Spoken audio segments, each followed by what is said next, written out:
So ಇವತ್ತು ನಿಮ್ಮ ಒಂದು ಜರ್ನಿ ಹೇಗೆ ನೀವು ಟಿ ಡಿ ಅಕಾಡೆಮಿಗೆ ಬಂದ್ರಿ, ಹೇಗೆ ಬ್ರಾಂಚ್ ಹೆಡ್ ಆದ್ರಿ? ಸೊ ಇವಾಗಲೂ ಸ್ಟಾಕ್ ಮಾರ್ಕೆಟ್ ಕಲಿಬೇಕಂತಂದ್ರೆ ಪೇರೆಂಟ್ಸ್ ಒಪ್ಪಲ್ಲ ತುಂಬ ಜನ. ಏನಕ್ಕೆ ಅದು ಸೇಫ್ ಸೈಡ್ ಇರಬೇಕು, ನೀವು ಜಾಬ್ ಮಾಡು ಅಂತ ಇರ್ತಾರೆ. ಆ್ಯಂಡ್ ಟು ಬಿ ಫ್ರ್ಯಾಂಕ್ 2023 ಕೂಡ ನನಗೆ ಕನ್ನಡ ಬರ್ತಿರ್ಲಿಲ್ಲ. ಸೊ ನಾನು ಅಂದರೆ ಎಲ್ಲರೂ ಕನ್ನಡದಲ್ಲಿ ಹೇಳ್ಕೊಡ್ತೀವಿ ಅಂತಿದ್ದಾರೆ, ನಾನು ಏನು ಮಾಡ್ಬೇಕನ್ನ ಅರ್ಥ ಆಗ್ತಿಲ್ಲ. ಟಾಟಾ ಮೋಟರ್ಸ್ ಅಂತ ಒಂದು ಸ್ಟಾಕ್ ತಗೊಂಡಿದ್ದೆ, 396 ನನ್ನ ಬೈಯಿಂಗ್ ಪ್ರೈಸು. ಓಕೆ. ಸೊ ಅದು 1171ವರೆಗೂ ಹೋಗಿತ್ತು. ಟಾಟಾ ಪವರಲ್ಲಿ ಒಂದು 30% ರಿಟರ್ನ್ ಬಂದಿತ್ತು ಸರ್ 1 ಇಯರ್ಗೆ. ಓಕೆ. 30,000 ಇನ್ವೆಸ್ಟ್ ಮಾಡಿದ್ದೆ, 30% ಪ್ರಾಫಿಟ್ ಬಂದಿತ್ತು. ಓಕೆ. ಸೊ ಅದು ತೆಗೆದು ಒಂದೇ ಸತಿ ಆಪ್ಷನ್ ಟ್ರೇಡಿಂಗ್ ಹಾಕಿದೆ, ಏನೋ ಕಾಲ್ ಬೈ ಪುಟ್ ಬೈ ಏನೋ ಒಂದು ಮಾಡಿದೆ. ಒಂದೇ ಡೇಯಲ್ಲಿ 7,000 ಬಂದುಬಿಡ್ತು.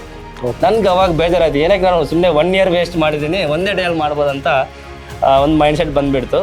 ನಾವು ಒಂದು 2 ಮಂತ್ಸ್ 3 ಮಂತ್ಸ್ ಅಲ್ಲಿ ಅರ್ನ್ ಮಾಡಿರೋದು ಆಪ್ಷನ್ ಬೈಯಿಂಗಲ್ಲಿ ಒಂದೇ ವೀಕಲ್ಲಿ ಹೋಗಿಬಿಡ್ತು. ಈಗ ಕ್ರಿಕೆಟ್ ಆಡಬೇಕಂತಂದರೆ ಅಥವಾ ಏನೋ ಒಂದು ಗೇಮ್ ಕಲಿಬೇಕಂತಂದರೆ ಒಬ್ಬ ಗುರು ಇರಬೇಕು. ನಮಗೆ ಆ ಥರ ಮಾರ್ಕೆಟಲ್ಲಿ ಯಾರೂ ಇರಲಿಲ್ಲ. ಓಕೆ. ತುಂಬ ಅಂದರೆ ಮೆಂಟಲಿ ಸ್ವಲ್ಪ ವೀಕ್ ಆಗಿಬಿಟ್ಟಿದ್ದೀನಿ, ಏನು ಮಾಡ್ಬೇಕಂದ್ರೆ ಸಕ್ಸಸ್ ಡೌಟ್ ಇದೆ, ಡೌಟ್ ಅನಿಸುತ್ತೆ ಸರ್. ಆಬ್ವಿಯಸ್ಲಿ ಅನಿಸುತ್ತೆ, ಯಾಕಂದರೆ ಅರ್ನ್ ಮಾಡಿರೋದೆಲ್ಲ ಹೋಗ್ತಾ ಇದೆ ಅಂತಂದರೆ ಆಬ್ವಿಯಸ್ಲಿ ಡೌಟ್ ಬರುತ್ತೆ, ಭಯ ಆಗುತ್ತೆ. ಒಂದು ಡಿಸೈಡ್ ಆದೆ ಸರ್ ಹಿಂದೆತ್ತ ಕಲಿಬೇಕಂತ ನಿಮ್ಗೆ ಕಾಂಟ್ಯಾಕ್ಟ್ ಮಾಡಿದೆ ನಿಮ್ಮನ್ನ. ಸೊ ನೀವೇನಂದ್ರು ಲೈಕ್ ಟ್ರೈನರ್ ಆಗಿ ಜಾಯ್ನ್ ಆಗಬೇಕು ಅಂತ ಅನಿಸಿತ್ತು. ಏನಕ್ಕಂದರೆ ಸ್ಟಾಕ್ ಮಾರ್ಕೆಟಲ್ಲಿ ಗ್ರೋ ಆಗಬೇಕಂತಂದರೆ ನನ್ನ ಎಕ್ಸ್ಪೀರಿಯನ್ಸ್ ಪ್ರಕಾರ ಸರ್ ಒಂದು ಕಮ್ಯುನಿಟಿ ಇರಬೇಕು. ಅಂದರೆ ಸ್ಟಾಕ್ಸ್ ಬಗ್ಗೆ ಡಿಸ್ಕಸ್ ಮಾಡೋರು, ಸ್ಟಾಕ್ಸ್ ಬಗ್ಗೆ ಥಿಂಕ್ ಮಾಡೋರು, ನಾವು ಏನಾದರೂ ತಪ್ಪು ಮಾಡಿದ್ರೆ ಹೇಳ್ಕೊಡ್ಬೇಕಂದ್ರೆ ಒಬ್ರು ಇರಬೇಕು. ಸೊ ಇಲ್ಲಿ ಬಂದ ಮೇಲೆ ನನಗೆ ಲೈಕ್ ಬಿಗ್ ಪೀಪಲ್ ಹೆಂಗೆ ಮಾಡ್ತಾರೆ, ಲೈಕ್ ಎಕ್ಸ್ಪೀರಿಯನ್ಸ್ ಇರೋರು ಹೆಂಗೆ ಮಾಡ್ತಾರೆ ಅಂತ ಒಂದು ಐಡಿಯಾ ಬಂತು. ಸೊ ತುಂಬ ಟೈಮ್ ಕೊಟ್ಟೆ ಲೈಕ್ ಕಲಿಬೇಕು ಅಂತ. ಲೈಕ್ ನಿಮ್ಮ ಸ್ಟ್ರಾಟಜೀಸ್ ನಾನು ಇಲ್ಲಿ ಬಂದಾಗ ನನಗೆ ತುಂಬ ಇಷ್ಟ ಆಗಿರೋದು ಏನಂತಂದರೆ ಮಾರ್ಕೆಟಲ್ಲಿ ಸೇಫ್ ಆಗಿ ಹೆಂಗೆ ದುಡ್ಡು ಮಾಡಬೇಕು ಅನ್ನೋದು ಒಂದು ಕಾನ್ಫಿಡೆನ್ಸ್ ಅರ್ಥ ಆಯ್ತು ನನಗೆ. ಒಂದು ಟ್ರೈನರ್ ಆಗಿ ಕಳಿಸಿದ್ವಿ, ಜಸ್ಟ್ ಬ್ರಾಂಚ್ ನೋಡ್ಕೊಳಪ್ಪ ಅಂತ ಬಿಟ್ವಿ. ಸೊ ಅಲ್ಲಿ ಸ್ಟೂಡೆಂಟ್ಸ್ಗಳ ಫೀಡ್ಬ್ಯಾಕ್ ಆಗಲಿ, ಅಲ್ಲಿ ಸಪೋರ್ಟ್ ಆಗಲಿ, so based on the student feedback, so ಒಳ್ಳೆ ಮೆಂಟರ್ಶಿಪ್ಸ್ ಆಗಲಿ, ಅವ್ರು ಮಾಡಿರೋ ಅಂಥ ವರ್ಕ್ಗೆ ನಾವು slowly we promoted as a branch head. ಇವತ್ತು ಬೆಂಗಳೂರು ನಾರ್ತಲ್ಲಿ ರಂಗಧಾಮ ಅಂದರೆ ಸ್ಟಾಕ್ ಮಾರ್ಕೆಟ್ ಹೇಳ್ಕೊಡುವಂಥ one of the best trainer ಅಂತ ಒಂದು ಹೆಸರನ್ನು ಪಡ್ಕೊಂಡಿದ್ದಾರೆ. ಸೊ ಥಿಯರಿಟಿಕಲಿ ತುಂಬ ಚೆನ್ನಾಗಿ ಅರ್ಥ ಆಗಿದೆ ಸರ್. ರಂಗಧಾಮ್ ಸರ್ ಹೇಳ್ಕೊಟ್ಟಿದ್ದು, ಇನ್ನೂ ಇಬ್ಬರು ಫ್ಯಾಕಲ್ಟಿ ಇದ್ರು, ಅವರು ಹೇಳ್ಕೊಟ್ಟಿದ್ದಾರೆ. ತುಂಬ ಸ್ಟ್ರಾಟಜೀಸ್ ಎಲ್ಲ ತುಂಬ ಥರ ಸ್ಟ್ರಾಟಜೀಸ್ ಕಲಿಸಿದ್ದಾರೆ. ಮೆಂಟರ್ಶಿಪ್ ಕೋರ್ಸ್ನಲ್ಲಿ ರಂಗಧಾಮ್ ಸರ್ ತುಂಬ ಚೆನ್ನಾಗಿ ಹೇಳ್ಕೊಟ್ರು. ಪ್ರತಿಯೊಂದು ಕಾನ್ಸೆಪ್ಟ್ಸ್ನು ತುಂಬ ಕ್ಲಿಯರ್ ಆಗಿ ಸ್ಲೋ ಆಗಿ ಹೇಳ್ಕೊಟ್ರು. ಈಗ ಅವರು ಎಷ್ಟು ಚೆನ್ನಾಗಿ ಹೇಳ್ಕೊಟ್ಟಿದ್ದಾರೆ ಅಂದರೆ ನಾನು ತುಂಬಾ ಕಾನ್ಫಿಡೆಂಟ್ ಆಗಿ ಟ್ರೇಡ್ಸ್ನ ತೊಗೋತಿದ್ದೀನಿ.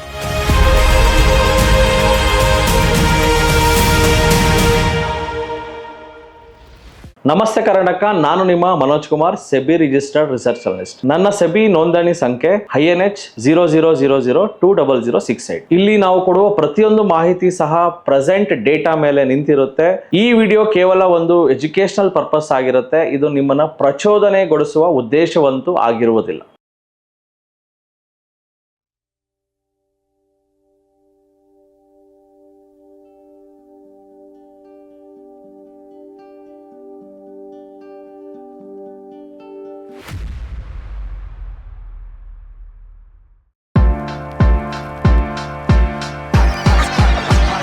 ನಮಸ್ತೆ ಕರ್ನಾಟಕ, ಇವತ್ತು ನಮ್ಮ ಜೊತೆ ಇದ್ದಾರೆ ಯಲಹಂಕ ಶಾಖೆಯ ಬ್ರಾಂಚ್ ಹೆಡ್ ಆಗಿರೋ ರಂಗಧಾಮ. ಸೊ ನಮಸ್ತೆ ರಂಗಧಾಮ ಸರ್. ನಮಸ್ತೆ ಸರ್. ಸೊ ಇವತ್ತು ನಿಮ್ಮ ಒಂದು ಜರ್ನಿ ಹೇಗೆ ನೀವು ಟಿ ಡಿ ಅಕಾಡೆಮಿಗೆ ಬಂದ್ರಿ, ಹೇಗೆ ಬ್ರಾಂಚ್ ಹೆಡ್ ಆದ್ರಿ, ಆ್ಯಂಡ್ ನಿಮ್ಮ one of the Yelahanka branch ಅಂದರೆ most successfully running branch. So ಇವರು ಫಸ್ಟ್ ಆಫ್ ಆಲ್ ಒಂದು ಸ್ಟಾಕ್ ಮಾರ್ಕೆಟ್ ಟ್ರೈನರ್ ಆಗಕ್ಕೆ ಮುಂಚೆ ಇವರ ಒಂದು ಜರ್ನಿ ಹೇಗಿತ್ತು, ತುಂಬ ಜನಕ್ಕೆ ಇದು ಇನ್ಸ್ಪೈರಿಂಗ್ ಆಗಿರ್ಬೋದು. ಸೊ ಹೇಗೆ ಸ್ಟಾರ್ಟ್ ಮಾಡಿದ್ರು, ಇವತ್ತು ಎಲ್ಲಿ ಬಂದು ನಿಂತಿದ್ದಾರೆ. So how did you start your journey? Sir firstly thank you for this invitation. ನನಗೆ ತುಂಬ ಪ್ಲೆಜರ್ ಅನಿಸುತ್ತೆ ಇಲ್ಲ ನಿಮ್ಮ ಥರ ನಿಮ್ಮ ಜೊತೆಗೆ ಕುತ್ಕೊಂಡಿದ್ದೆ ಅದಕ್ಕೆ. ಸೊ ನನ್ನ ಜರ್ನಿ ಹೇಳ್ಬೇಕಾದ್ರೆ ಫಸ್ಟ್ಲಿ ನನ್ನ ಹೆಸರು ರಂಗಧಾಮ ಅಂತ. I am from Andhra actually, Anantapura district ನಮ್ಮದು. ಸೊ ನಂದು ಇಂಜಿನಿಯರಿಂಗ್ ಕಂಪ್ಲೀಟ್ ಆಗಿದೆ ಸರ್ 2019. ಅದಾದಮೇಲೆ IT ದಲ್ಲಿ ಕೆಲಸ ಮಾಡ್ತಿದ್ದೆ ಹೈದ್ರಾಬಾದಲ್ಲಿ. I came from very middle class family. So ನಿಮ್ಗೆ ಗೊತ್ತಿರುತ್ತೆ, ಫಿನಾನ್ಷಿಯಲ್ ಪ್ರಾಬ್ಲಮ್ಸ್ ತುಂಬ ಜಾಸ್ತಿ ಇರ್ತವೆ. ಸೊ ಇಂಜಿನಿಯರಿಂಗಲ್ಲಿ ಇದ್ದಾಗನೇ ಏನೋ ಒಂದು like secondary source of income create ಮಾಡ್ಕೋಬೇಕು, ಅರ್ನ್ ಮಾಡ್ಕೋಬೇಕು, ಲೈಕ್ ಪೇರೆಂಟ್ಸ್ ಮೇಲೆ ಡಿಪೆಂಡ್ ಆಗಬಾರ್ದು ಅಂತ ಒಂದು ಮೈಂಡ್ಸೆಟ್ ಇತ್ತು. ಮತ್ತು ಇಂಜಿನಿಯರಿಂಗ್ ಆದಮೇಲೆ ಜಾಬ್ ಜಾಯ್ನ್ ಆದೆ. ಅಲ್ಲಿ IT ದಲ್ಲಿ ಬೆಳಗ್ಗೆ ಹೋಗೋದು ಈವ್ನಿಂಗ್ ಬರೋದು ಇದೇ ಆಗ್ತಾಯಿತ್ತು. ಬಟ್ ಲೈಫಲ್ಲಿ ತುಂಬ ಸಾಧನೆ ಮಾಡಬೇಕಂತ ಒಂದು ಆಸೆ ಇದೆ. ಸೊ ಏನು ಮಾಡಬೇಕನ್ನೋ ಅರ್ಥ ಆಗ್ತಿಲ್ಲ. ಏನೋ ಒಂದು ಬಿಸ್ನೆಸ್ ಸ್ಟಾರ್ಟ್ ಮಾಡೋಣ ಆ ಥರ ಮೈಂಡ್ಸೆಟ್ ಇತ್ತು. ಬಟ್ ಪೇರೆಂಟ್ಸ್ ಒಪ್ಪಲ್ಲ, ಮಿಡಲ್ ಕ್ಲಾಸ್ ಫ್ಯಾಮಿಲಿ ನಿಮ್ಗೆ ಗೊತ್ತಿರೋದೆ. ಸೊ ಇವಾಗಲೂ ಸ್ಟಾಕ್ ಮಾರ್ಕೆಟ್ ಕಲಿಬೇಕಂತಂದರೆ ಪೇರೆಂಟ್ಸ್ ಒಪ್ಪಲ್ಲ ತುಂಬ ಜನ. ಏನಕ್ಕೆ, ಅದು ಸೇಫ್ ಸೈಡ್ ಇರಬೇಕು, ನೀವು ಜಾಬ್ ಮಾಡು ಅಂತ ಇರ್ತಾರೆ. ಸೊ ಬಟ್ ನನಗೆ ಒಂದು ಡಿಫ್ರೆಂಟ್ ಒಂದು ಕೆರಿಯರ್ ಚೂಸ್ ಮಾಡ್ಕೋಬೇಕು ಅಂತ ಒಂದು ಪ್ಲ್ಯಾನ್ ಇತ್ತು. 2022 ಜಾನ್ವರಲ್ಲಿ ನನಗೆ ಸ್ಟಾಕ್ ಮಾರ್ಕೆಟ್ ಅನ್ನೋದು ಪರಿಚಯ ಆಯಿತು. One of my friends CA ಹತ್ರ ಕೆಲಸ ಮಾಡ್ತಿದ್ರು. ಸೊ ಅವರು ಹೇಳಿದ್ರು, ಈ ಥರ ಸ್ಟಾಕ್ ಮಾರ್ಕೆಟ್ ಇರುತ್ತೆ, ನಾವು ಇನ್ವೆಸ್ಟ್ ಮಾಡ್ಬೋದು ಅಂತ ಒಂದು ಹೇಳ್ಕೊಟ್ರು. ಸೊ ಸರಿ ಟ್ರೈ ಮಾಡೋಣ ಅಂತ ನಾನು ಜಾಬ್ ಮಾಡ್ತಾನೆ ರಿಸರ್ಚ್ ಮಾಡಿದೆ. ಆಲ್ಮೋಸ್ಟ್ ಒಂದು 6 to 7 months ರಿಸರ್ಚ್ ಮಾಡಿದೆ. ವೀಕ್ ಆಫ್ ಇದ್ದಾಗ ಅಥವಾ ನೈಟು ಏನು ಸ್ಟಾಕ್ ಮಾರ್ಕೆಟ್ ಅಂದರೆ ಏನು, ಹೆಂಗೆ ವರ್ಕ್ ಆಗುತ್ತೆ, ನಾವು ಇದರಲ್ಲಿ ಇನ್ವೆಸ್ಟ್ ಮಾಡ್ಬೋದು ಅಂತ ಒಂದು ರಿಸರ್ಚ್ ಮಾಡಿದೆ. ಅವಾಗ ರಷ್ಯಾ-ಯುಕ್ರೇನ್ ವಾರ್ ನಡೀತಾ ಇತ್ತು. ಬಿದ್ದಿದ್ದು ಮಾರ್ಕೆಟು ಅದೇ ನ್ಯೂಸಲ್ಲಿ ಇತ್ತು. ಅಂದರೆ ಈ ಸ್ಟಾಕ್ಸ್ ಬಿದ್ದಿದೆ, ಈ ಸ್ಟಾಕ್ಸ್ ಮೇಲೆ ಹೋಗ್ತಿದ್ದಾವೆ ಅಂತ ನ್ಯೂಸಲ್ಲಿತ್ತು. ಸೊ ರಿಸರ್ಚ್ ಮಾಡಿದೆ. 2022 ನವಂಬರ್ ಆ ಟೈಮ್ಗೆ ನನಗೆ ಒಂದು ಕಾನ್ಫಿಡೆನ್ಸ್ ಬಂತು. ಓಕೆ, ಇದರಲ್ಲಿ ಇದು ಡಿಫ್ರೆಂಟ್ ಇದೆ, ಸೊ ಒಂದು ಚಾಲೆಂಜಿಂಗ್ ಕೆರಿಯರು ನಾವು ಬಿಲ್ಡ್ ಮಾಡ್ಕೋಬೋದು ಅಂತ ಒಂದು ಕಾನ್ಫಿಡೆನ್ಸ್ ಬಂತು. ಸೊ ಪೇರೆಂಟ್ಸ್ ಕೇಳಿಲ್ಲ, ನಾನು ಒಂದು ಡೆಸಿಷನ್ ತಗೊಂಡೆ ಸ್ಟಾಕ್ ಮಾರ್ಕೆಟಲ್ಲಿ ಹೋಗೋಣ ಅಂತ, ಒಂದು ಕೆರಿಯರ್ ಬಿಲ್ಡ್ ಮಾಡ್ಕೊಳ್ಳೋಣ ಅಂತ. ಸೊ ಅವಾಗ ಇನ್ವೆಸ್ಟ್ ಮಾಡಿದೆ ಕೆಲವು ಸ್ಟಾಕ್ಸಲ್ಲಿ. ನನ್ನ ರಿಸರ್ಚ್ ಪ್ರಕಾರ like big stocks, Reliance, ITC, Tata Motors, Tata power ಇಂಥ ಸ್ಟಾಕ್ಸಲ್ಲಿ ಇನ್ವೆಸ್ಟ್ ಮಾಡಿದ್ದೆ. ನನ್ನ ವಿಷನ್ ಏನಂತಂದರೆ ಅವಾಗ ಲಾಂಗ್ ಟರ್ಮಲ್ಲಿ ನನಗೆ ಬಂದರೆ ಸಾಕು, ಇವಾಗ ಹಾಕಿದ್ರೆ ನೆಕ್ಸ್ಟ್ ಒಂದು 2 years 3 yearsಗೆ ಒಂದು 100% ಆ ಥರ ಬಂದರೆ ಸಾಕು ಅಂತ ನನಗೆ ಅನಿಸಿತ್ತು. ಯಾಕಂದರೆ ನನ್ನ ರಿಸರ್ಚ್ ಪ್ರಕಾರ ಅವಾಗ ಇಷ್ಟು ಬರ್ಬೋದು ಅಂತ ಅನಿಸಿತ್ತು. ಓಕೆ. ಸೊ ಹಂಗಾಗಿ ಇನ್ವೆಸ್ಟ್ ಮಾಡಿದೆ. 2022 ನವಂಬರ್ ಆ ಟೈಮಲ್ಲಿ ಇನ್ವೆಸ್ಟ್ ಮಾಡಿದೆ. ಅದರಲ್ಲಿ one of the best returns ಬಂದುಬಿಟ್ಟು ನನಗೆ ಟಾಟಾ ಮೋಟರ್ಸ್ ಅಂತ ಒಂದು ಸ್ಟಾಕ್ ತಗೊಂಡಿದ್ದೆ. 396 ನನ್ನ ಬೈಯಿಂಗ್ ಪ್ರೈಸು. ಓಕೆ. ಸೊ ಅದು 1171ವರೆಗೂ ಹೋಗಿತ್ತು. 1151ಗೆ ಸೆಲ್ ಮಾಡಿಬಿಟ್ಟೆ. ಓಕೆ. ಆ ಥರ ಸುಜಲಾನ್ ಸ್ವಲ್ಪ ತಗೊಂಡಿದ್ದೆ, ಕೆಲವು ಸ್ಟಾಕ್ಸ್ ತಗೊಂಡಿದ್ದೆ. ವಿತಿನ್ 1.5 year ನನಗೆ ಆಲ್ಮೋಸ್ಟ್ 135% ರಿಟರ್ನ್ ಬಂದುಬಿಡ್ತು. ಸೊ ಅವಾಗ ನಾನು ಜಾಬ್ ಬಿಟ್ಟು ಬಂದು ಈ ಥರ ರಿಸರ್ಚ್ ಮಾಡ್ತಾ ಇದ್ದೆ. ನಾನು ಬಂದ ಮೇಲೆ ಒಂದು 6 monthsಗೆ ಯಾರೋ ಒಬ್ಬರು ಇಂಟ್ರಾಡೆ ಅಂತ ಪರಿಚಯ ಮಾಡಿಸಿದ್ರು.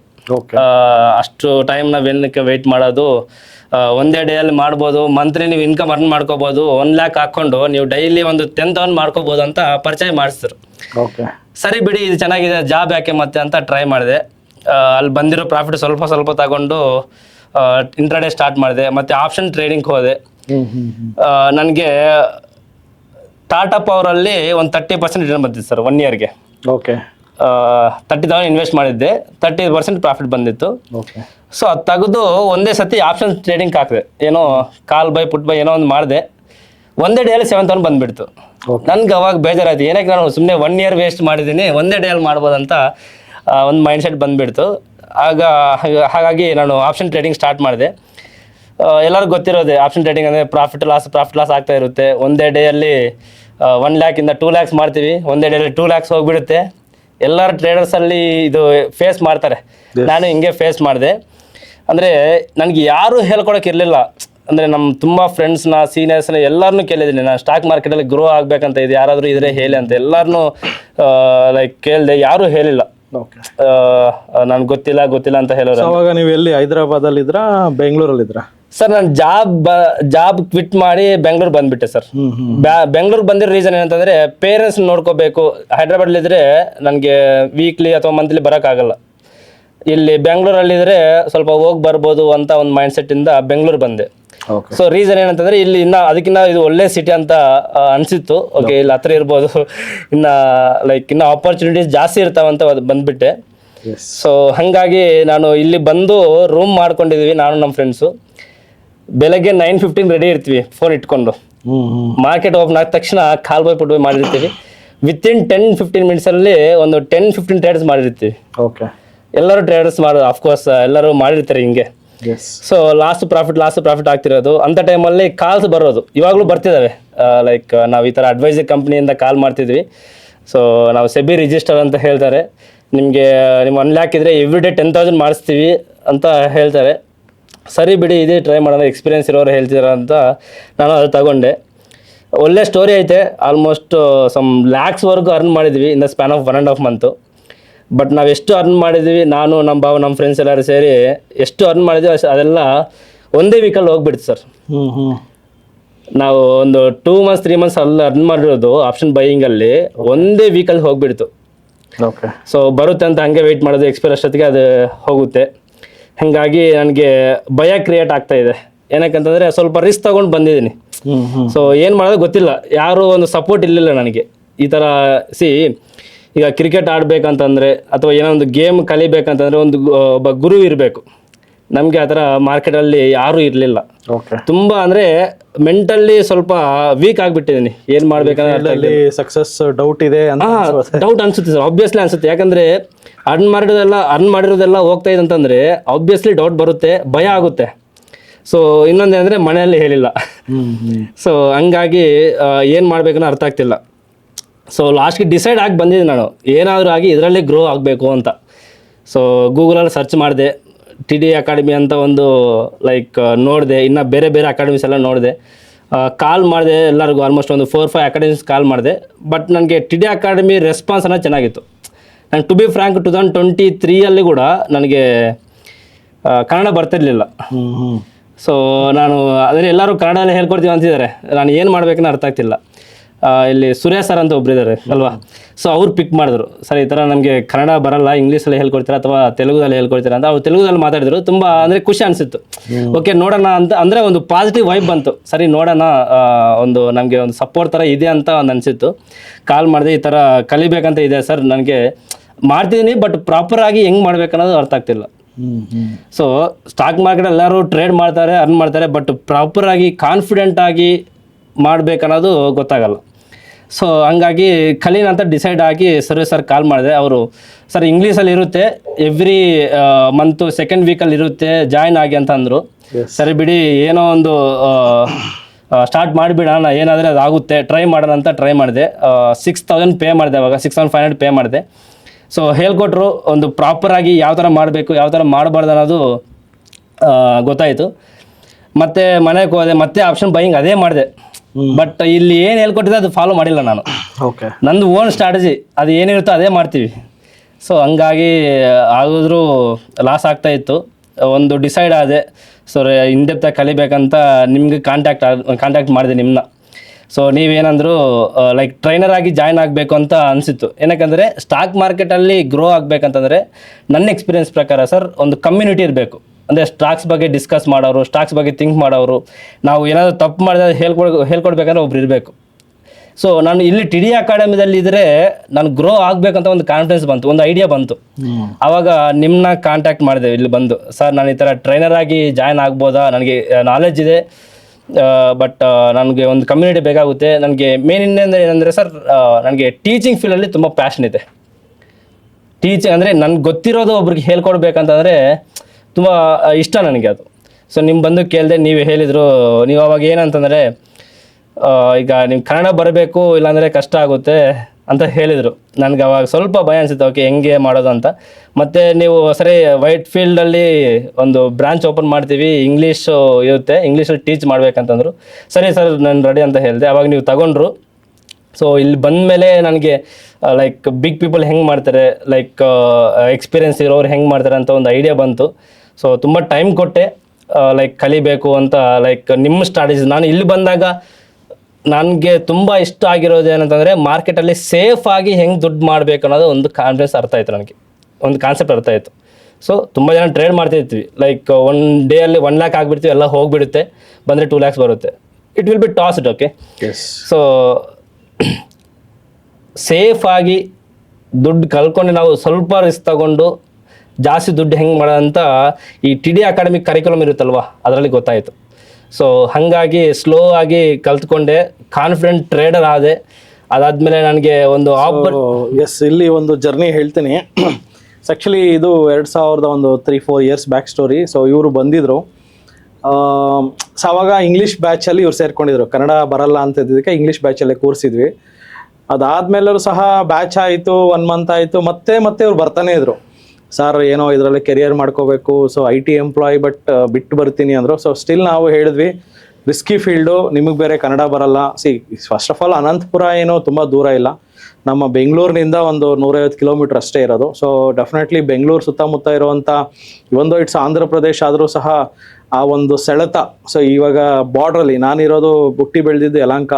ಸೊ ನಮ್ಮ ಯಲಹಂಕದಲ್ಲಿ ಫುಲ್ಲು ತುಂಬ ಕನ್ನಡಕ್ಕಿಂತ ತೆಲುಗುವರೇ ಜಾಸ್ತಿ ಇದ್ದಾರೆ ಯಲಹಂಕದಲ್ಲಿ. ಬೆಂಗಳೂರಲ್ಲಿ ಒಂದು ಏರಿಯಾ ಆಗಿದ್ರು ಸೊ ನಾನು ಚಿಕ್ಕ ವಯಸ್ಸಿಂದ ತೆಲುಗು ಚೆನ್ನಾಗೇ ಬರುತ್ತೆ, ತೆಲುಗು ತುಂಬ ಚೆನ್ನಾಗಿ ಮಾತಾಡ್ತೀನಿ. ಬಟ್ ಇವರು ಯಾಕೋ ಕನ್ನಡ ಕಲೀಲಿಲ್ಲ. ಸೊ ಇವರು ಇವೊಂದು ಬೆಂಗಳೂರು ಸ್ವಲ್ಪ ದೂರದಲ್ಲಿದ್ರು, ಕನ್ನಡ ಕಲ್ತಿಲ್ಲ. ಬಟ್ ಇಲ್ಲಿಗೆ ಬಂದಮೇಲೆ ಕಲಿಸಿದ್ವಿ, ಸೊ ಕಲ್ತಿದ್ದಾರೆ. ಸೊ ಅವರ ಒಂದು ಮೇನ್ ಅಂದರೆ ರಂಗಧಾಮ ಅಲ್ಲಿ ನಾವು ನೋಡಿರೋದಂದರೆ ಒಂದು ವರ್ಕ್ನ ಹೇಳಿದ್ರೆ ಸಿನ್ಸಿಯರಾಗಿ ಅದು ಕಂಪ್ಲೀಟ್ ಮಾಡ್ತಾರೆ, ಅರ್ಧಂಬರ್ಧ ಬಿಡೋದು. ಸೊ ಒಂದು ಡೆಡಿಕೇಶನ್ ಇದೆ. ಸೊ ಒಂದು ಹಾರ್ಡ್ ವರ್ಕನ್ನು ನಾವು ರಾಜಾಜಿನಗರ ಬ್ರಾಂಚಲ್ಲಿ ರಾಜಾಜಿನಗರ ಬ್ರಾಂಚಲ್ಲಿ ರೆಕ್ರೂಟ್ ಮಾಡಿಕೊಂಡು ಇಲ್ಲೇ ಫುಲ್ ಟ್ರೈನ್ ಅಪ್ ಮಾಡಿದ್ವಿ. ಆಮೇಲೆ ಅವರು ಒಂದು ವರ್ಕ್ ಕಲ್ಚರ್ ನೋಡಿ ಯಲಹಂಕ ಬ್ರಾಂಚ್ಗೆ ಒಂದು ಜಸ್ಟ್ ಟ್ರೈನರ್ ಆಗಿ ಕಳಿಸಿದ್ವಿ. ಯಾರೋ ಒಬ್ಬರು ಕೆಲಸ ಮಾಡ್ತಾಯಿದ್ರು, ಅವರು ಏನೋ ಒಂದು ಓನ್ ಇನ್ಸ್ಟಿಟ್ಯೂಟ್ ಮಾಡ್ತೀನಿ ಅಂತ ಹೋದರು. ಅದು ಏನೋ ಫುಲ್ಲು ಬ್ರಾಂಚ್ ಎಲ್ಲ ಸೆಟಪ್ ಮಾಡಿ ಎಲ್ಲ ಚೆನ್ನಾಗಿ ನಡೀತಾಯಿತ್ತು ಯಲಹಂಕ ಬ್ರಾಂಚು. ಸೊ ಒಂದು ಕಷ್ಟ ಕಾಲದಲ್ಲಿ ಸಡನ್ನಾಗೆ ಇವಾಗ ಹೆಂಗಿದೆ ಅಂದರೆ ಕಾಲ, ಸೊ ಬರ್ತಾರೆ ನಮ್ಮ ಇನ್ಸ್ಟಿಟ್ಯೂಟ್ನಲ್ಲಿ ಸೇರ್ಕೊಳ್ತಾರೆ. ನಾನು ತುಂಬ ಚೆನ್ನಾಗಿ ನಂತರನೇ ಕಲಿತಾರೆ, ತುಂಬ ಒಳ್ಳೆಯವರಾಗಿರ್ತಾರೆ. ನಾನು ನಂತರ ಇನ್ನೊಬ್ಬ ಮನೋಜ್ ಕುಮಾರ್ ಸೃಷ್ಟಿ ಆದ, ಇವನೇನೋ ಒಂದು ಆಳ್ತಾನೆ, ಒಂದು ಸ್ಟಾಕ್ ಮಾರ್ಕೆಟ್ ಪ್ರಪಂಚಕ್ಕೆ ಏನೋ ಕೊಡುಗೆ ಕೊಡ್ತಾನೆ ಅಂತ ಅನ್ಕೊಳ್ಳೋಷ್ಟರಲ್ಲಿ ಅವನು ಬೇರೆ ಇನ್ನೇನೋ ಅವನ್ನ ರಿಯಲ್ ವೇಷ ಹಾಕ್ಕೊಳ್ತಾನೆ. ಸರ್ ಹಿಂಗೆ ಮಾಡ್ತಾರಲ್ಲ, ಇಷ್ಟು ಜನಕ್ಕೆ ಪಾಠ ಹೇಳ್ಕೊಡ್ತಾರಲ್ಲ, ನಾನು ಮಾಡ್ತೀನಿ ಅಂತ ಹೋಗ್ತಾರೆ. ಸೊ ಹೋದ್ರು, ಫ್ಲಾಪ್ ಆದರು, ಇನ್ಸ್ಟಿಟ್ಯೂಟು ಕ್ಲೋಸ್ ಆಯಿತು. ತುಂಬ ಜನ ಸ್ಟಾಕ್ ಮಾರ್ಕೆಟಲ್ಲಿ opening ceremony, closing ceremony, institute open ಮಾಡ್ತಾರೆ, ಇನ್ಸ್ಟಿಟ್ಯೂಟ್ ಕ್ಲೋಸ್ ಮಾಡ್ತಾರೆ, ಇನ್ಸ್ಟಿಟ್ಯೂಟ್ ಓಪನ್ ಮಾಡ್ತಾರೆ, ಕ್ಲೋಸ್ ಮಾಡ್ತಾರೆ. ಯಾಕೆ ಅಂತ ನನ್ನ ಒಂದು ಪ್ರಶ್ನೆ. ಇವಾಗ TD ಅಕಾಡೆಮಿ 10 ಬ್ರಾಂಚ್ ಇದೆ, ಇನ್ನೊಂದು 20 ಬ್ರಾಂಚ್ ಮಾಡೋಣ ಬನ್ನಿ, ಸೇಮ್ ಬ್ರ್ಯಾಂಡಲ್ಲೇ ಮಾಡೋಣ, pan India, transform India to digital investing, ಇಡೀ ಇಂಡಿಯಾನ ಟ್ರಾನ್ಸ್ಫಾರ್ಮ್ ಮಾಡೋಣ ಅಂತ ನನ್ನ ಗುರಿ ಇದೆ. ಬಟ್ ಅದಕ್ಕೆ ನಮ್ಮ ಕನ್ನಡಿಗರೇ ಯಾಕೋ ಸೊ ಬರ್ತಾರೆ, ಸೇರ್ಕೊಳ್ತಾರೆ. ಸೊ ಬೆನ್ನಿಂದ ಸೊ ಸಪೋರ್ಟ್ ಮಾಡ್ತಾ ಇಲ್ಲ. ಸೊ ಬೆನ್ನಿಂದ ಚೂರಿ ಹಾಕ್ಬಿಟ್ಟು ಹೋಗ್ಬಿಡ್ತಾರೆ. ಸೊ ಅವಾಗ ನಮಗೆ ಟ್ರಸ್ಟ್ ಬಂದಿದ್ದು. ಸೊ ಇವೊಂದು ಇಲ್ಲಿ ಭಾಷೆ ಅಷ್ಟು ಮ್ಯಾಟ್ರ್ ಆಗಲ್ಲ. ಸೊ ನಾವೆಲ್ಲ ಇಂಡಿಯನ್ಸ್. ಬಟ್ ಒಂದು ರಂಗಧಾಮಗೆ ಒಂದು ಚಾನ್ಸ್ ಕೊಡೋಣ. ಈ ವಾಸ್ ವೆರಿ ಈಗರ್, ಏನೋ ಒಂದು ಮಾಡಬೇಕು ಲೈಫಲ್ಲಿ ಅಂತ ಒಂದು ಫೈರ್ ಕಾಣಿಸ್ತು. ಒಂದು ಟ್ರೈನರ್ ಆಗಿ ಕಳಿಸಿದ್ವಿ. ಜಸ್ಟ್ ಬ್ರಾಂಚ್ ನೋಡ್ಕೊಳಪ್ಪ ಅಂತ ಬಿಟ್ವಿ. ಸೊ ಅಲ್ಲಿ ಸ್ಟೂಡೆಂಟ್ಸ್ಗಳ ಫೀಡ್ಬ್ಯಾಕ್ ಆಗಲಿ, ಅಲ್ಲಿ ಸಪೋರ್ಟ್ ಆಗಲಿ, so based on the student feedback, so ಒಳ್ಳೆ ಮೆಂಟರ್ಶಿಪ್ಸ್ ಆಗಲಿ, ಅವ್ರು ಮಾಡಿರೋವಂಥ ವರ್ಕ್ಗೆ ನಾವು slowly we promoted as a branch head. ಇವತ್ತು ಬೆಂಗಳೂರು ನಾರ್ತಲ್ಲಿ ರಂಗಧಾಮ ಅಂದರೆ ಸ್ಟಾಕ್ ಮಾರ್ಕೆಟ್ ಹೇಳ್ಕೊಡುವಂಥ one of the best trainer ಅಂತ ಒಂದು ಹೆಸರನ್ನು ಪಡ್ಕೊಂಡಿದ್ದಾರೆ, ಎಸ್ಪೆಷಲಿ ನಾರ್ತ್ ಬೆಂಗಳೂರಲ್ಲಿ. ಸೊ ಓನ್ಲಿ ರಂಗಧಾಮ ಅಂತಲ್ಲ, ಅವ್ರ ಜೊತೆ ಇನ್ನೂ ಅವ್ರದ್ದು ಟೀಮ್ ಇದೆ. ಸೊ ಯಲಹಂಕ ಬ್ರಾಂಚಲ್ಲಿ ಒಂದು ಒಳ್ಳೆ ಟೀಮ್ ಇದೆ. ಸೊ ಇಲ್ಲಿವರೆಗೂ ಜರ್ನಿ ಕಂಟಿನ್ಯೂ ಆಗಿದೆ. So definitely we feel very proud about you. So ಅದಾದಮೇಲೆ as soon as you join, ನೀವೊಂದು ಟ್ರೈನರ್ ಆಗಿ ಜಾಯ್ನ್ ಆದಮೇಲೆ ಇಲ್ಲಿ ಏನೇನು ಚಾಲೆಂಜಸ್ ಫೇಸ್ ಮಾಡಿದ್ರಿ ಸ್ಟೂಡೆಂಟ್ಸ್ ಕಡೆಯಿಂದೆಲ್ಲ?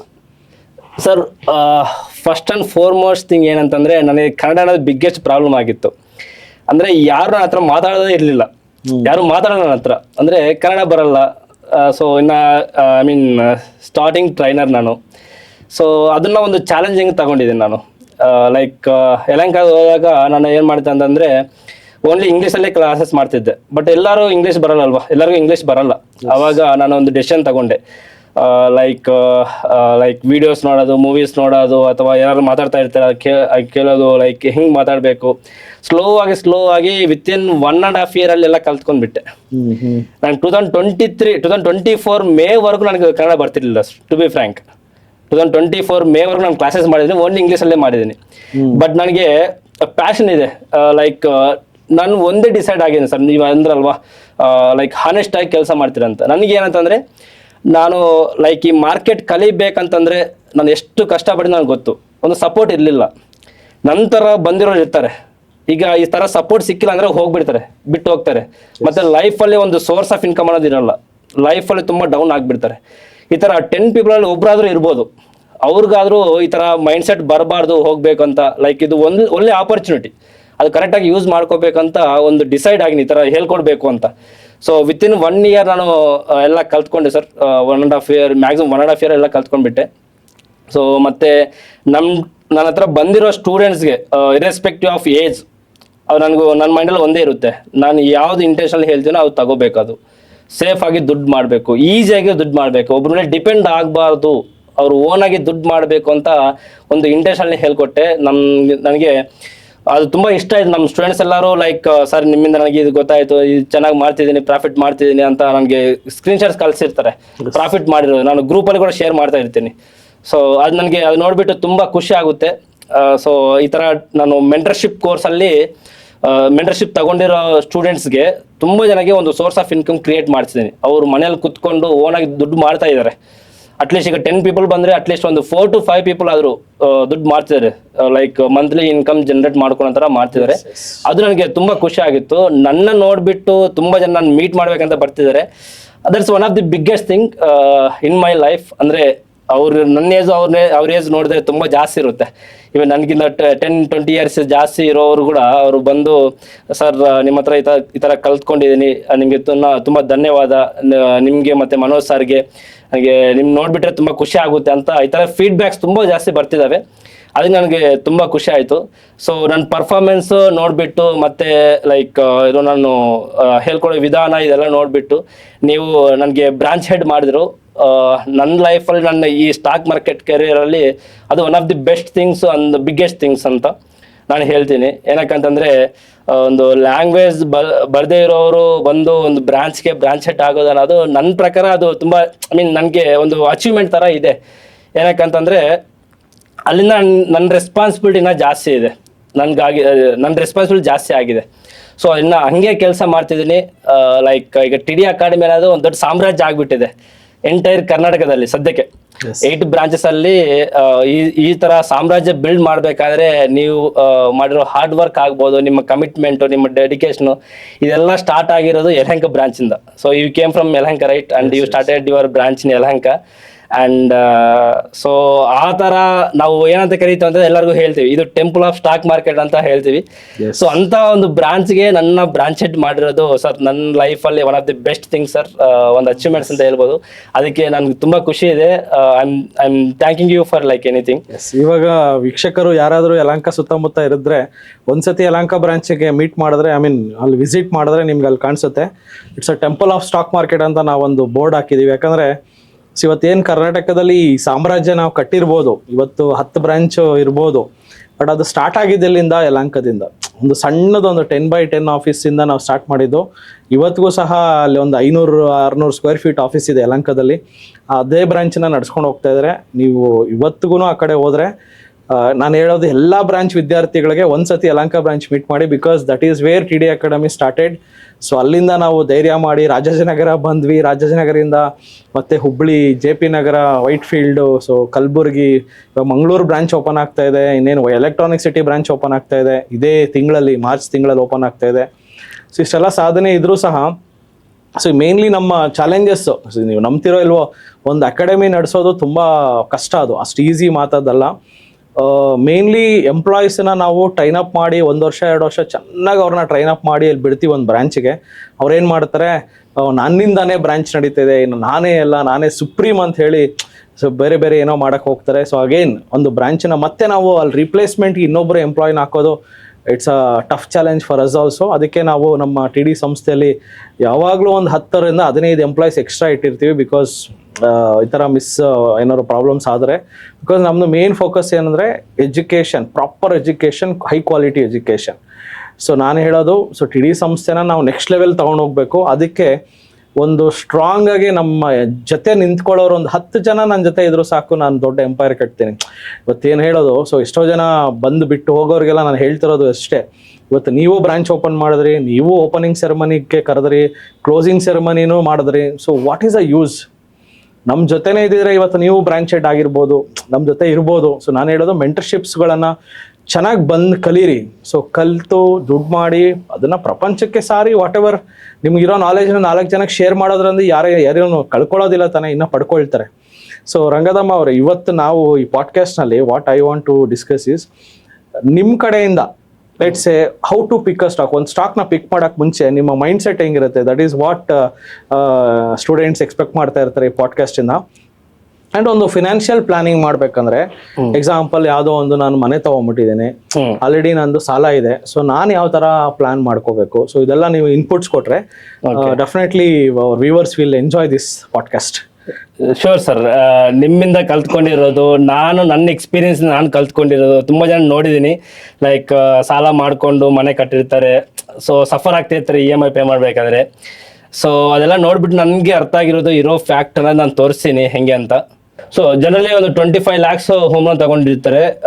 ಇಲ್ಲಿ ರೇಟ್ ಆಫ್ ಇಂಟ್ರೆಸ್ಟ್ ನೋಡಿದ್ರೆ ಲೆಟ್ಸೆ ಒಂದು 9% ಅಂತ ಹೇಳಿದ್ರು ಕೂಡ ಮಿನಿಮಮ್ ಒಂದು 20 yearsಗೆ ಅವ್ರು ಏನು ಮಾಡ್ತಾರೆ, EMI ಕಟ್ಕೊಳ್ತಾರ ಪ್ಲಾನ್ ಮಾಡ್ಕೊತಾರೆ. ಈಗ ನೋಡಿ, ನಾವು ಪ್ರಿನ್ಸಿಪಲ್ ಅಮೌಂಟು ಒಂದು 25 lakhs ತಗೊಂಡಿರ್ತೀವಿ.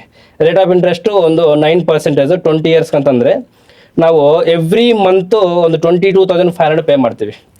ಇಲ್ಲಿ ಪ್ರಿನ್ಸಿಪಲ್ ಅಮೌಂಟು 25 lakhs, ಅದರಲ್ಲಿ 28,98,000 ನಾವು ಇಂಟ್ರೆಸ್ಟೇ ಪೇ ಮಾಡ್ತಿದ್ವಿ. ಅಂದರೆ ನಾವು ಎಷ್ಟು ಪ್ರಿನ್ಸಿಪಲ್ ಅಮೌಂಟ್ ತಗೊಂಡಿರ್ತೀವಿ ಅದಕ್ಕಿಂತ ಜಾಸ್ತಿ ನಾವು ಇಂಟ್ರೆಸ್ಟೇ ಪೇ ಮಾಡ್ತಿದ್ದೀವಿ. ಓವರ್ ಆಲ್ ನಮ್ಗೆ ಎಷ್ಟು ಲಾಸ್ ಇಲ್ಲಿ ಅರೌಂಡ್ 30 lakhs ಲಾಸ್ ಆಗುತ್ತೆ. ರಫ್ಲಿ 30 lakhs. ರಫ್ಲಿ 30 lakhs ಲಾಸ್ ಆಗುತ್ತೆ. ಈಗ ನಮಗೆ 90% ಆಫ್ ಮಿಡಲ್ ಕ್ಲಾಸ್ ಪೀಪಲ್ ಮಾಡೋ ಮಿಸ್ಟೇಕ್ ಇದೆ. ಏನಂತಂದರೆ ಒಂದು ಫಿನಾನ್ಷಿಯಲ್ ಪ್ಲಾನಿಂಗ್ ಇರಲ್ಲ, ಯಾರು ಗೊತ್ತಾಗಲ್ಲ. ಏನಕ್ಕೆ ಇಲ್ಲಿ ಯಾರು ಹೇಳ್ಕೊಡೋದೇ ಇಲ್ಲ. ಇಲ್ಲಿ ಫಿನಾನ್ಸ್ ಬಗ್ಗೆ ಹೇಳ್ಕೊಡೋದಿಲ್ಲ, ದುಡ್ಡು ಮಾಡೋದ್ರ ಬಗ್ಗೆ ಹೇಳ್ಕೊಡಲ್ಲ, ಯಾರು ಸ್ಕೂಲಲ್ಲಿ ಹೇಳ್ಕೊಡಲ್ಲ, ಕಾಲೇಜಲ್ಲಿ ಹೇಳ್ಕೊಡಲ್ಲ, ಇನ್ನೊಂದು ಬೇರೆ ಫ್ರೆಂಡ್ಸ್ ಹೇಳ್ಕೊಡಲ್ಲ, ರಿಲೇಟಿವ್ಸ್ ಹೇಳ್ಕೊಡಲ್ಲ. ಇದು ಬಿಗ್ಗೆಸ್ಟ್ ಪ್ರಾಬ್ಲಮ್ ಆಗಿದೆ. ಬಟ್ ಇದರಿಂದ ನನಗೆ ತುಂಬ ಇಷ್ಟ ಆಗಿರೋದು ಅಂತಂದರೆ TD ಅಕಾಡೆಮಿದಲ್ಲಿ ಇದೆಲ್ಲ ಹೇಳ್ಕೊಡ್ತೀವಿ ನಾವು, ರೈಟ್? ಅದು one of the best things. So ಇಲ್ಲಿ ಓವರ್ ಆಲ್ಗೆ ನಾವು 53 lakhs ಪೇ ಮಾಡ್ಬೇಕಂತಂದ್ರೆ 20 years ಆಗುತ್ತೆ.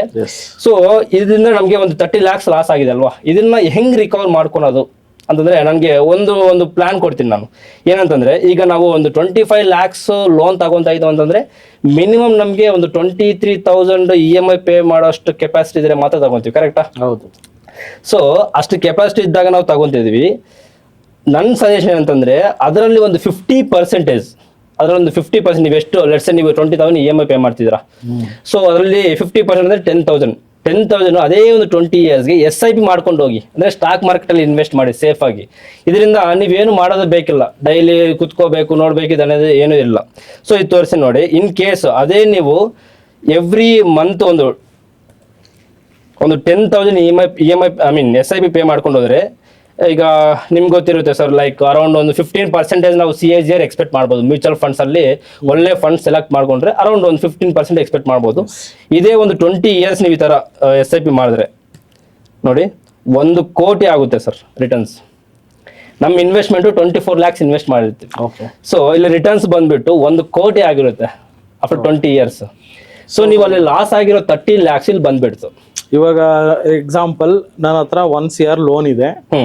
EMI ಬಂದು ಒಂದು 90,000 to 1 lakh EMI ಇದೆ. ಓಕೆ. ಸೊ ನನಗೆ 50,000 ಮತ್ತೆ SIP ಕಟ್ಟಿ ಅಂತ ಇದ್ದೀರಾ? ಹೌದು. Which I cannot pay. So ನನ್ನ ಕೈಯಲ್ಲಿ ಆಗಲ್ಲ. ಸೊ ನಾನೊಂದು 25,000 ಕಟ್ಬೋದು ಅಷ್ಟೇ. ಸೊ ನನ್ಗೆ ಯಾವ ತರ ಪ್ಲಾನ್ ಮಾಡ್ತೀರಾ ನೀವು? 25,000 EMI 25,000 SIP ಪೇ ಮಾಡ್ತೀರಾ ಎವ್ರಿ ಮಂತ್? ನನ್ನ EMI ಬಂದು 1 ಲಕ್ಷ ಇದೆ. ಓಕೆ. 1 ಲಕ್ಷ EMI ಇದ್ರೆ ನೀವು ಹೇಳ್ತಾ ಇದ್ದೀರಾ 50% ಆಫ್ 1 lakh is 50,000 SIP ಕಟ್ಟಿ ಅಂತ. ಹೌದು. Which is practically I cannot do.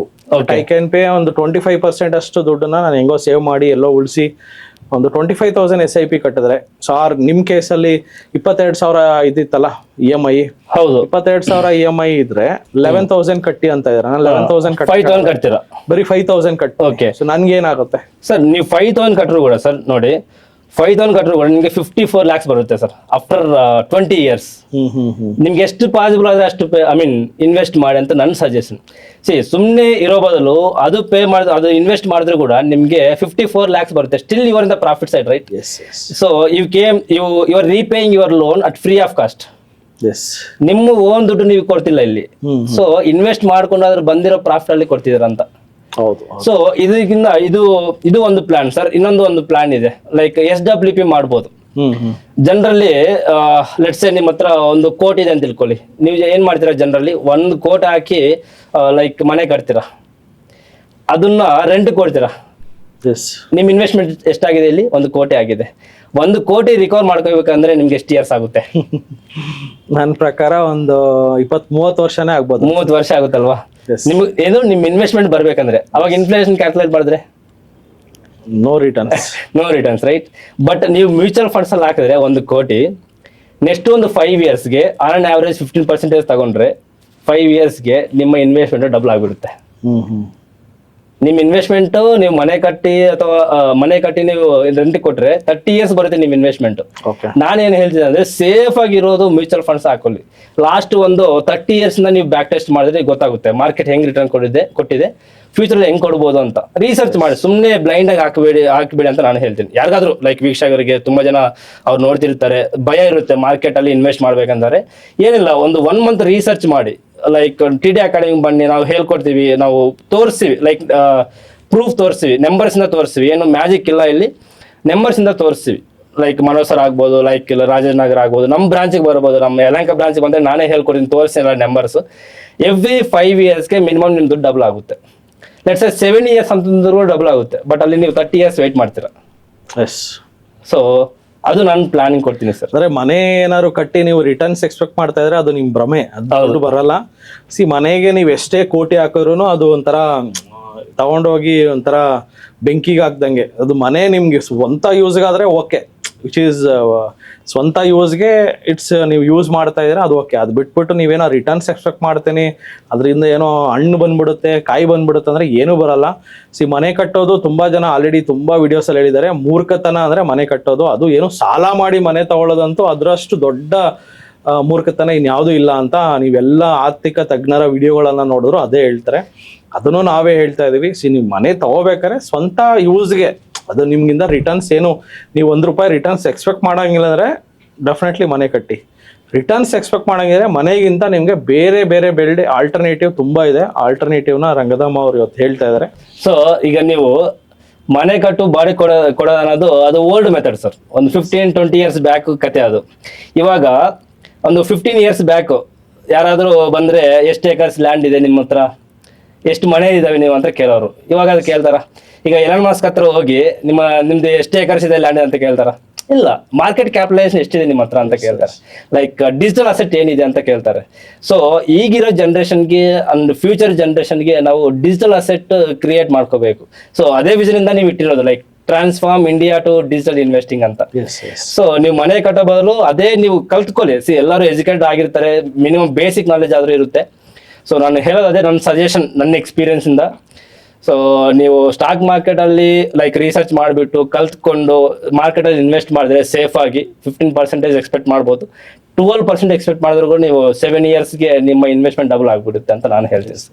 So ಇವಾಗ ಯೂಶಲಿ ಟ್ರೇಡಿಂಗ್ ಸೈಕಾಲಜಿ ಬಗ್ಗೆ ಮಾತಾಡಕ್ ಹೋದ್ರೆ ತುಂಬಾ ಜನ ನಿಮ್ಮ ಹತ್ರ ಬರೋರು ಯೂಶಲಿ ನಮ್ಮ TD ಅಕಾಡೆಮಿಗೆ ಯಾರು ಬರ್ತಾರಂದ್ರೆ ಕರೆಕ್ಟಾಗಿ ಅವ್ರಿಗೆ ಫೀಸ್ ಕಟ್ಟಕ್ಕೆ ದುಡ್ಡು ಇರ್ತದೆ, ಜೊತೆಗೆ ಇನ್ನೊಂದು 10,000 ಟ್ರೇಡಿಂಗ್ ಅಂತ ತರ್ತಾರೆ. 10,000ದಿಂದ ಅವ್ರ ಗೋಲ್ ಏನಿರುತ್ತೆ ಗೊತ್ತಾ, ಎಲನ್ ಮಸ್ಕ್ನ ಹೋಗ್ಬೇಕು, ಅಂಬಾನಿನ ಹೋಗ್ಬೇಕು ಅಂತ ಪ್ಲಾನ್ ಬ್ಲೂ ಪ್ರಿಂಟ್ ಹಾಕೊಂಡ್ ಬಂದಿರ್ತಾರೆ. ಬಟ್ ಅದು ನಿಜವಾಗ್ಲೂ ಸಾಧ್ಯ ಇದೆ. How do you feel about retailers mind set? So retail mind set ಹೆಂಗಿರುತ್ತೆ ಅಂತಂದ್ರೆ ಸರ್, ಇವತ್ತು 10,000 ಹಾಕಿ ಇವತ್ತೇ 10,000 ಮಾಡಬೇಕು, ಈ ತರ ಎವ್ರಿಡೇ 10,000 ಮಾಡಿದ್ರೆ ಒಂದು 1 ಮಂತಲ್ಲಿ 1 lakh ಆಗ್ಬಿಡುತ್ತೆ ಅಂತ ಅಂದ್ರೆ ಅದು ನೋಡಿದ್ರೆ 1000% ಎಕ್ಸ್ಪೆಕ್ಟ್ ಮಾಡಿದ್ದಾರೆ. So which is not possible in the starting. ನೀವು ಪ್ರೋ ಟ್ರೇಡರ್ ಆದರೆ ಒಂದು 5-10 ಇಯರ್ಸ್ ಎಕ್ಸ್ಪೀರಿಯನ್ಸ್ ಇದ್ರೆ ಆಬ್ವಿಯಸ್ಲಿ ಮಾಡ್ಬೋದು. ಬಟ್ ಸ್ಟಾರ್ಟಿಂಗಲ್ಲೇ ಅದು ಮಾಡೋದು ಅನ್ನೋದು ಕಷ್ಟ ಆಗುತ್ತೆ. ಸ್ಟಿಲ್ ಒಂದು 10,000 ನಾನು ಮಾಡಲೇಬೇಕು, ಬೇರೆ ದುಡ್ಡೇ ಇಲ್ಲ ಅಂತಂದರೆ ನೀಟಾಗಿ ಇಂಟ್ರಾಡೇ ಸ್ಟ್ರಾಟಜಿ ಕಲ್ತ್ಕೊಂಡು ಸ್ವಲ್ಪ ರಿಸ್ಕ್ ತಗೊಂಡು, ಈಗ ನೀವು 10,000 ಆಗ್ತಿದೆ ಅಂತಂದರೆ ನೀವೆಷ್ಟು ರಿಸ್ಕ್ ತಗೊಂಡು ರೆಡಿ ಇದ್ರ ₹1,000 ಅಥವಾ 500 ಅಷ್ಟೇ ತಗೋಬೇಕು. 1:2 ರಿಸ್ಕ್ ರಿವಾರ್ಡ್ ಇದ್ರೆ ನೀವು ಮಾಡ್ಬೋದು. ಬಟ್ ಪ್ರಾಪರ್ ಸ್ಟ್ರಾಟಜಿ ಇರಬೇಕು, ಅದಕ್ಕೆ ಟೆಕ್ನಿಕಲ್ಸ್ ಕಲ್ತ್ಕೋಬೇಕು, which will teach in our courses, right. ಇನ್ನೊಂದು ಏನಂದ್ರೆ ರಿಸ್ಕ್ ಮ್ಯಾನೇಜ್ಮೆಂಟ್ ಅನ್ನೋದು one of the biggest problems for every trader. Let's 10 lakhs ಇರುತ್ತೆ ಜನರಲಿ, ಎಕ್ಸಾಂಪಲ್ ತಗೊಂತೀನಿ. ಒಂದು 10 lakhs ಇದ್ರೆ 10 lakhs ಆಪ್ಷನ್ ಟ್ರೇಡಿಂಗ್ ಹಾಕ್ಬಿಡ್ತಾರೆ. ಗೊತ್ತಿದೆ ಅವ್ರಿಗೆ ಎಕ್ಸ್ಪೀರಿಯನ್ಸ್ ಎಲ್ಲ ಏನಿರಲ್ಲ. ಹೋದ್ರೆ 1 lakh 2 lakhs ಹೋಗುತ್ತೆ, ಅದು ರಿಕವರ್ ಮಾಡ್ಕೋಬೇಕಂತ ಮತ್ತೆ ಹಾಕ್ತಾರೆ. So at the end of the year for sure loss ಅಲ್ಲೇ ಇರ್ತಾರೆ. ತುಂಬ ಜನಕ್ಕೆ ಆಗಿರುತ್ತೆ, ನನಗೂ ಈ ಥರ ಆಗಿತ್ತು ಆಪ್ಷನ್ ಟ್ರೇಡಿಂಗ್ ಮಾಡಿದಾಗ.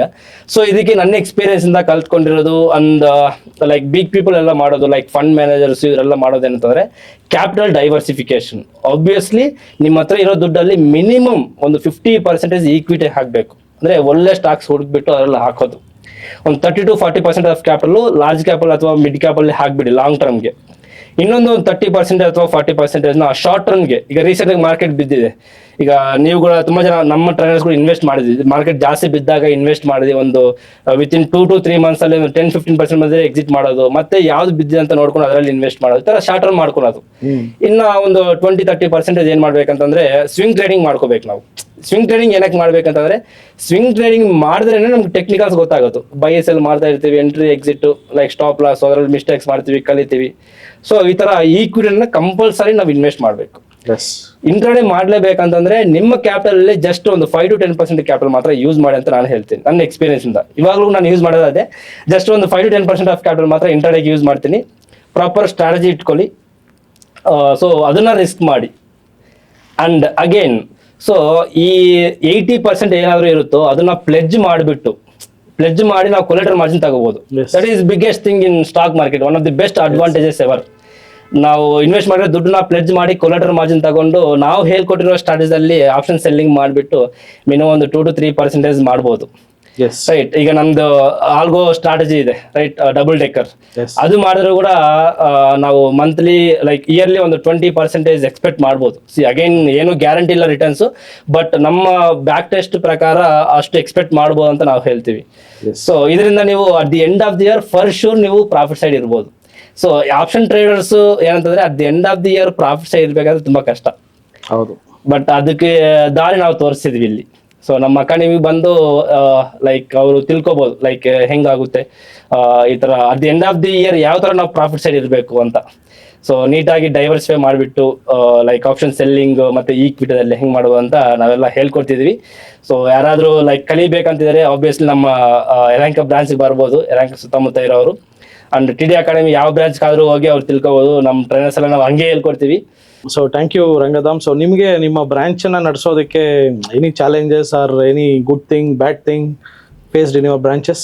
ಸರ್ ಆಬ್ವಿಯಸ್ಲಿ ಟೀಚಿಂಗ್ ಅಲ್ಲಿ ಸ್ವಲ್ಪ ಚಾಲೆಂಜಸ್ ಇರ್ತವೆ. ಲೈಕ್ ಏನು ಗೊತ್ತಿಲ್ಲದವ್ರು ಇರ್ತಾರೆ, ಸ್ಲೋ ಲರ್ನರ್ಸ್ ಬರ್ತಾರೆ, ಕ್ವಿಕ್ ಲರ್ನರ್ಸ್ ಬರ್ತಾರೆ. ಸೊ ಕ್ವಿಕ್ ಲರ್ನರ್ಸ್ಗೆ ಬೇಗ ಹೇಳ್ಕೊಡ್ಬೋದು, ಸ್ಲೋ ಲರ್ನರ್ಸ್ಗೆ ಬರ್ತಾರೆ ಅವ್ರಿಗೆ ನಾವು ಏನು ಹೆಲ್ಪ್ ಮಾಡ್ತಿದ್ದೇವೆ ಅಂತಂದ್ರೆ ನಮ್ಮ ಬ್ರಾಂಚಿಂದ 2 times ಅಟೆಂಡ್ ಆಗ್ಬೋದು. ನಾವು ಏನು ಕೋರ್ಸ್ ತಗೊಂಡಿರ್ತಾರೋ ಅವ್ರಿಗೆ ರಿವಿಷನ್ ಮತ್ತೆ ಬನ್ನಿ ಅಂತ ನಾವೇ ಕರಿತಾ ಇದೀವಿ. ನಮ್ಮ ಇಂಟೆನ್ಷನ್ ಒಂದೇ ಸರ್, ನೀವು ಇಷ್ಟು ಸಾಮ್ರಾಜ್ಯ ಬಿಲ್ಡ್ ಮಾಡಿದ್ರೆ ಅಂತಂದ್ರೆ it's all about helping the people. ನೀವು ನಾವು ಒಬ್ಬರಿಗೆ ಹೆಲ್ಪ್ ಮಾಡಿದ್ರೆ ಮಾತ್ರ ಈ ಥರ ನಮಗೆ ದೇವರ ಸಪೋರ್ಟ್ ಮಾಡ್ತಾರೆ, ಅದು ನನ್ನ ಪ್ರಕಾರ. ಸೊ ನೀವು ಯಾವ ಥರ ನೀವು ಲೈಕ್ ಟೀಚಿಂಗ್ ಮಾಡಿದ್ದೀರಾ, ಯಾವ ಥರ ಹೇಳ್ಕೊಟ್ಟಿದ್ದೀರಾ, ಯಾವ ಥರ ಸರ್ವಿಸ್ ಕೊಡ್ತಿದ್ದೀರಾ, ಅದೇ ರೀತಿ ನಾವು ಯಲಹಂಕ ಬ್ರಾಂಚಲ್ಲಿ ಹೇಳ್ಕೊಡ್ತಿದ್ವಿ. ನನ್ನ ಫಸ್ಟ್ ಮೈಂಡ್ಸೆಟ್ ಅದೇ ಇರುತ್ತೆ. ನಮ್ಮ ಹತ್ರ ಬಂದಿರೋರು ಅವ್ರು ಖುಷಿಯಾಗಿ ಹೋಗ್ಬೇಕು. ಲೈಕ್ 10% ಕಲ್ತ್ಕೊಂಡ್ರು ಕೂಡ ಅವ್ರು ಖುಷಿಯಾಗಿ ಹೋಗ್ಬೇಕಂತ ನಾವು ಇದೇ ಮೈಂಡ್ಸೆಟ್ ಇಂದ ಹೇಳ್ಕೊಡ್ತಿದ್ವಿ. ನೀವು ರಾಜಾಜಿನಗರಲ್ಲಿ ಯಾವ ತರ ಹೇಳ್ಕೊಡ್ತೀರಾ ನಾವು ಅದೇ ರೀತಿ ಹೇಳ್ಕೊಡ್ತಿದ್ವಿ. ಅದಕ್ಕೆ ನಮ್ಮ ಸ್ಟೂಡೆಂಟ್ಸ್ ಕೂಡ ಆ ಥರನೇ ಸಪೋರ್ಟ್ ಮಾಡ್ತಿದ್ದಾರೆ, ಆ ಥರನೇ ಬಂದು ಕಲ್ತ್ಕೊಂಡು ಹೋಗ್ತಿದ್ದಾರೆ. ಅವರಿಂದ ಫೀಡ್ಬ್ಯಾಕ್ಸ್ ಕೂಡ ತುಂಬ ಬರ್ತಿದ್ದಾರೆ. ಅದಕ್ಕೆ ನನಗೆ ತುಂಬ ಖುಷಿ ಆಗ್ತಾ ಇದೆ. ಸೊ ನಾನು ಒಂದೇ ಹೇಳ್ತೀನಿ, ನಿಮಗೆ ಕಲಿಬೇಕಂತ ಮೈಂಡ್ಸೆಟ್ ಇದ್ರೆ ಸಾಕು, ನಮ್ಮ ಅಕಾಡೆಮಿಗೆ ಬಂದ್ಬಿಡಿ, ನಾವು ಎಲ್ಲ ಹೇಳ್ಕೊಡ್ತೀವಿ ಅಂತ ನಾನು ಹೇಳ್ತೀನಿ. Thank you Rangadham. ಸೊ ಯಾರ್ಯಾರು ಈ ವಿಡಿಯೋ ನೋಡ್ತಾ ಇದ್ರು, ಎಸ್ಪೆಷಲಿ ನಾರ್ತ್ ಬ್ಯಾಂಗ್ಳೂರ್ನವರು, ಯಲಹಂಕ ಬ್ರಾಂಚ್ ಎಷ್ಟು ಫೇಮಸ್ ಅಂದ್ರೆ ಇವನ್ ಇಟ್ ಇಸ್ ಚಿಕ್ಕಬಳ್ಳಾಪುರಕ್ಕೆ ಹೋದ್ರು ಯಲಹಂಕ ಬ್ರಾಂಚ್ ಬಗ್ಗೆ ಮಾತಾಡ್ತಾರೆ. ದೊಡ್ಡಬಳ್ಳಾಪುರ, ಯಲಹಂಕ, ದೇವನಹಳ್ಳಿ, ವಿದ್ಯಾರಣ್ಯಪುರ, ಸಾಕಾರ ನಗರ, ಸೊ ಅದೇನು Yelahanka new town, Yelahanka old town, so ಸುತ್ತಮುತ್ತ ಇರೋವಂಥ ಫುಲ್ ಏರಿಯಾದಲ್ಲಿ ನಮ್ಮ TD academy Yelahanka branch highly famous ಆಗಿದೆ. ಸೊ ಫೇಮಸ್ಗಿಂತ ಅಲ್ಲಿ ಕ್ವಾಲಿಟಿ ಇದೆ. ಇವಾಗ ಯಾರೋ ಒಬ್ರು ಬಂದು ಅಲ್ಲಿ ಸರ್ವಿಸನ್ನು ತಗೊಂಡ್ರೆ ತಾನೇ, ಅಲ್ಲಿ ಸಕ್ಸಸ್ ಆದರೆ ತಾನೇ ಅದು ಫೇಮಸ್ ಆಗೋದು, ಬ್ರ್ಯಾಂಡ್ ಬರೋದು. ಸೊ ಡೆಫಿನೆಟ್ಲಿ ಯಲಹಂಕ ಬ್ರಾಂಚಲ್ಲಿ ಒಂದು ಪವರ್ ಇದೆ. ಸೊ ಯಾಕಂದರೆ ಅಲ್ಲಿಂದ ನಾವು ಆ ಒಂದು ಜಾಗದಿಂದ ನಾವು ಇಲ್ಲಿ ಮಟ್ಟಕ್ಕೆ ಬಂದು ಇವತ್ತು ಇಷ್ಟು ದೊಡ್ಡ ಸಾಮ್ರಾಜ್ಯ ಸೃಷ್ಟಿ ಮಾಡಿದ್ದೀವಿ ಅಂದರೆ ಅಲ್ಲಿ ಏನೋ ಇದೆ, ವೆರಿ ಪವರ್ಫುಲ್ ಪ್ಲೇಸ್. ಸೊ ಎಲ್ಲರೂ ಇನ್ನು ಯಾರ್ಯಾರು ಸ್ಟಾಕ್ ಮಾರ್ಕೆಟ್ ಕಲಿಬೇಕಂತಿರೋ, so Rangadhama is very humble. So ನೀವು ಹೋಗ್ಬೋದು ಯಲಹಂಕ ಬ್ರಾಂಚು. ಸೊ ಈವನ್ ಅಲ್ಲಿ ತುಂಬ ಅಪಾರ್ಟ್ಮೆಂಟ್ಸ್ ಎಲ್ಲ ಇದ್ದಾವೆ ಸಿಕ್ಕಾಪಟ್ಟೆ. ಸೊ ಈವನ್ ಅಲ್ಲಿ ತುಂಬ ನಾರ್ತ್ ಇಂಡಿಯನ್ಸು ಸಹ ಬಂದು ಕಲಿತಾ ಇದ್ದಾರೆ. ಸೊ ನಮ್ಮ ಸರ್ವೀಸಸ್ನ ನೀವು ನಂಬ್ತಿರೋ ಎಲ್ಲೋ ಅಬ್ರಾಡಲ್ಲಿ ಕೂತ್ಕೊಂಡು ಕಲಿತಾ ಇದ್ದಾರೆ. ಸೊ ದುಬೈಯಲ್ಲಿದ್ದಾರೆ ನಮ್ಮ ಸ್ಟೂಡೆಂಟ್ಸು, ಯುರೋಪಲ್ಲಿದ್ದಾರೆ, ಅಮೇರಿಕಾದಲ್ಲಿ ಸಹ ನಮ್ಮ ಕೂತ್ಕೊಂಡು ಲೈವ್ ಕ್ಲಾಸಸ್ನ ಕೇಳ್ತಾ ಇದ್ದಾರೆ. ಸೊ ಅವ್ರಿಗೂ ಸಹ ನಾವು ಕ್ಲಾಸಸ್ ಮಾಡ್ತಾ ಇದ್ದೀವಿ. ನೀವು ಬೆಂಗಳೂರಲ್ಲಿ ಇದ್ಕೊಂಡು, ನಮ್ಮ ಕರ್ನಾಟಕದಲ್ಲಿ ಇದ್ಕೊಂಡು ನೀವೇ ಹಿಂಜರಿತಾ ಇದ್ದೀರಾ ಬರೋದಾ ಹೋಗೋದಾ ಬೇಡವಾ ಅಂತ. So don't miss every Sunday Yelahanka ಬ್ರಾಂಚಲ್ಲಾಗಲಿ 10 ಬ್ರಾಂಚ್ಗೂ ಹೋದರೆ ಸಹ ಭಾನುವಾರ 10 ಗಂಟೆಯಿಂದ 1 ಗಂಟೆಗೆ ಫ್ರೀಯಾಗಿ ಸ್ಟಾಕ್ ಮಾರ್ಕೆಟನ್ನು ಹೇಳ್ಕೊಡ್ತೀವಿ. ಫಿನಾನ್ಷಿಯಲ್ ಪ್ಲಾನಿಂಗ್ ಬಗ್ಗೆ ಇನ್ಫಾರ್ಮೇಷನ್ ಕೊಡ್ತೀವಿ. ಮಿಸ್ ಮಾಡದೆ ಅಟೆಂಡ್ ಮಾಡಿ, ಇನ್ನೇಕೆ ತಡ. ಸೊ ಇದೇ ಭಾನುವಾರ ಅಟೆಂಡ್ ಮಾಡಿ ಅಂತ ಹೇಳ್ತಾ ಈ ಕಾರ್ಯಕ್ರಮನ ಮುಗಿಸ್ತೀವಿ. ಥ್ಯಾಂಕ್ ಯು, ಎಲ್ಲರಿಗೂ ಒಳ್ಳೆಯದಾಗಲಿ. ಜೈ ಹಿಂದ್, ಜೈ ಕರ್ನಾಟಕ. Thank you.